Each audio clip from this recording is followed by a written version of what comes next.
और आपको बता दें कि बीजेपी प्रत्याशी कंवरपाल गुर्जर का एक बयान सामने आया। हिमाचल सरकार को लेकर उन्होंने कांग्रेस पर निशाना साधा। उन्होंने कहा कि हिमाचल के हालात बहुत खराब हैं, कांग्रेस सरकार में हिमाचल के लोग दुखी हैं, कांग्रेस सरकार ने हिमाचल का सत्यानाश कर दिया, कांग्रेस ने जनता को धोखा देने का काम किया।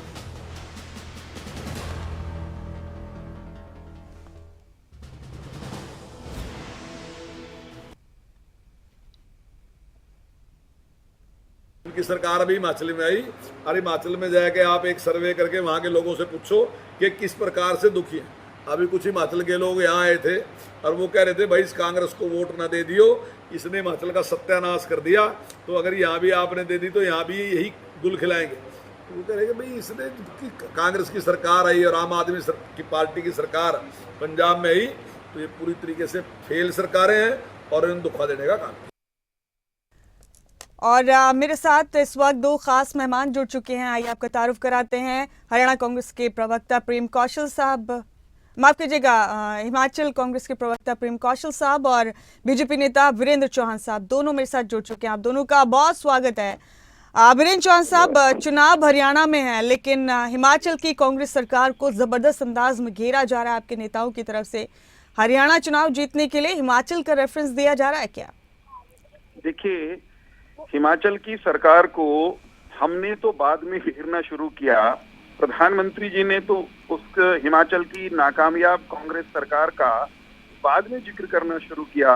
कांग्रेस की हिमाचल की सरकार तो पहले हिमाचल के उन लोगों द्वारा घेरी गई और घेरी जा रही है जिनके साथ कांग्रेस ने छल किया, छलावा किया, झूठ किया, फरेब किया। जिन्हें उन कर्मचारियों से पूछिए ना जरा हिमाचल प्रदेश के, जिनकी 3-3 माह की तनख्वाहें रुकी पड़ी हैं तो आर्थिक बदहाली के कारण, और जिनकी कर्ज की किस्तें वो भरने की स्थिति में बेचारे हैं नहीं, दुर्गति का शिकार हैं। उन लोगों से पूछिए, उन हिमाचल की महिलाओं से, माताओं से, बेटियों से पूछिए जिनको इन्होंने 1500 रुपए देने का वादा किया था झूठा, और फिर उस वादे को निभाने में पूरी तरह नाकामयाब रहे।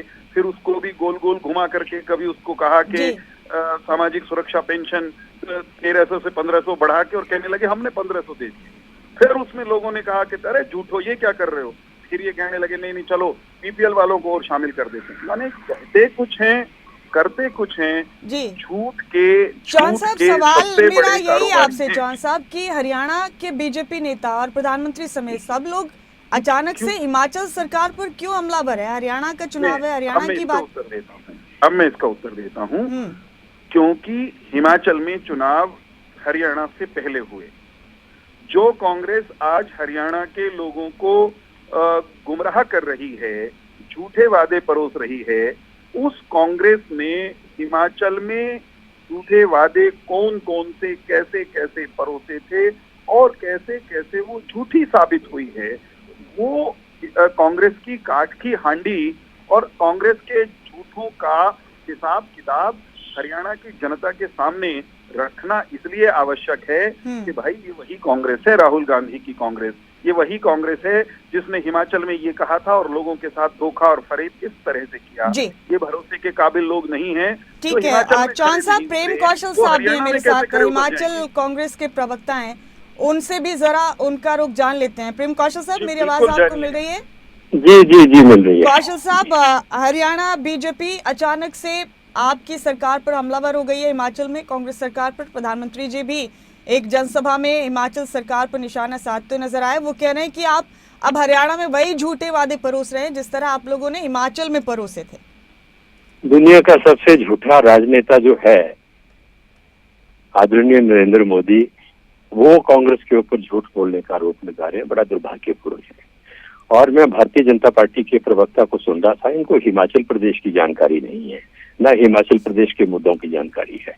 वास्तविकता ये है कि हरियाणा में और जम्मू कश्मीर में भारतीय जनता पार्टी बुरी तरह से पराजित हो रही है और अपने अपने राज्यों में, ये हरियाणा में पिछले 10 सालों से सत्ता में है, जम्मू कश्मीर में 10 साल से राज्यपाल का शासन इन्होंने लगा के रखा है।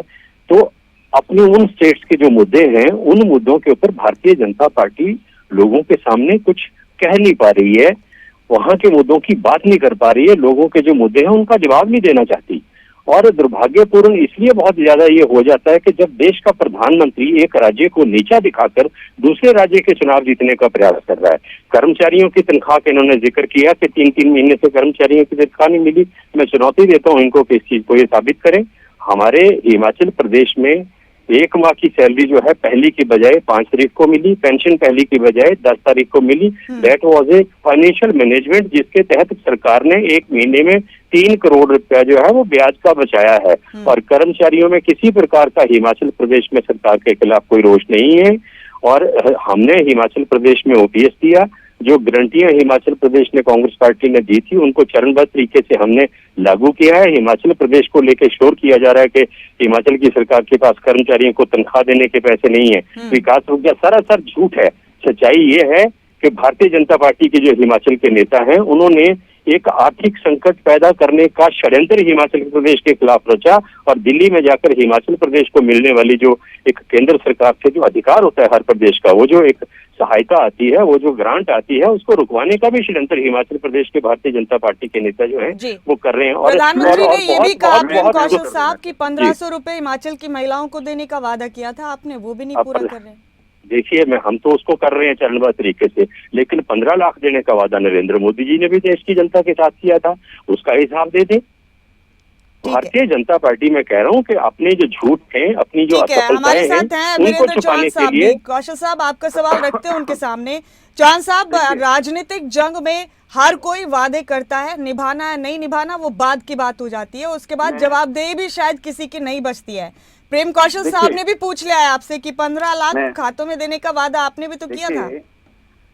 कहीं ये कोई लिखित में, किसी घोषणा पत्र में, किसी संकल्प पत्र में ऐसी कोई बात दिखा दें कौशल साहब, तो मैं सियासत छोड़ दूंगा, राजनीति छोड़ दूंगा।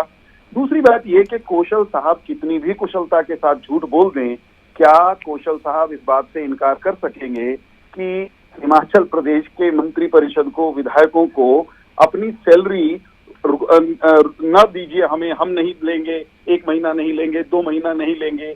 ये कहना पड़ा तो इसलिए कहना पड़ा क्योंकि प्रदेश की अर्थव्यवस्था गर्त में जा रही है, कुप्रबंधन का शिकार है, हालत खराब है। जो वादे इन्होंने कहे थे आते ही महिलाओं को 1500 रुपए देंगे, वो अब उसमें ये कहने लग गए चरणबद्ध ढंग से दे रहे हैं। ये इस तरह के छलावे सब जगह करते हैं और प्रधानमंत्री पर झूठा होने का आरोप लगाने वाली कांग्रेस के हजारों की संख्या में और सैकड़ों की संख्या में तो ऐसे झूठ वो मीडिया में, सोशल मीडिया में, साधारण नागरिकों की जुबान पर हैं, जिनसे ये साबित होता है कि इनका तो सारा कारोबार आखिरी कमेंट करना भारतीय जनता पार्टी के बारे में ये भारतीय जनता पार्टी के प्रवक्ता कह रहे हैं। कौशल जी तो रुकिए, आप मुझे समय दिया ना। मैंने समय दिया चौहान साहब उनको, मैंने समय दिया। नहीं अब बीच में नहीं बोलिए आप, अब बीच में नहीं बोलिए आप। मेरा एक वाक्य पूरा होने दीजिए मिस्टर कौशल। मैं ये कह रहा हूँ भारतीय जनता पार्टी की सरकार, आज भी जब नड्डा साहब ने हमारा संकल्प पत्र हरियाणा का घोषित किया तो नड्डा साहब ने ये कहा, हमारे धनखड़ जी ने भी कहा कि हमारा घोषणा पत्र एक ऐसा डॉक्यूमेंट होता है जिसको अक्षरशः लागू किया जाता है। भारतीय जनता पार्टी का आज का संकल्प पत्र भी वैसा है। कांग्रेस कह के तो दिखाए कि अक्षरशः लागू करेंगे। ये झूठ बोलने वाले लोग।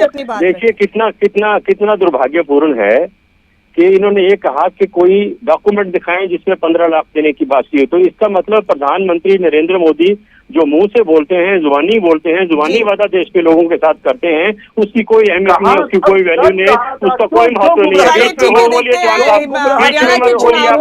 हिमाचल को लेकर आरोप प्रत्यारोप का ये दौर, ये सिलसिला कहां तक जाता है और इसका असर क्या होगा चुनाव पर। बहुत शुक्रिया आप दोनों खास मेहमानों का, बहुत बहुत शुक्रिया।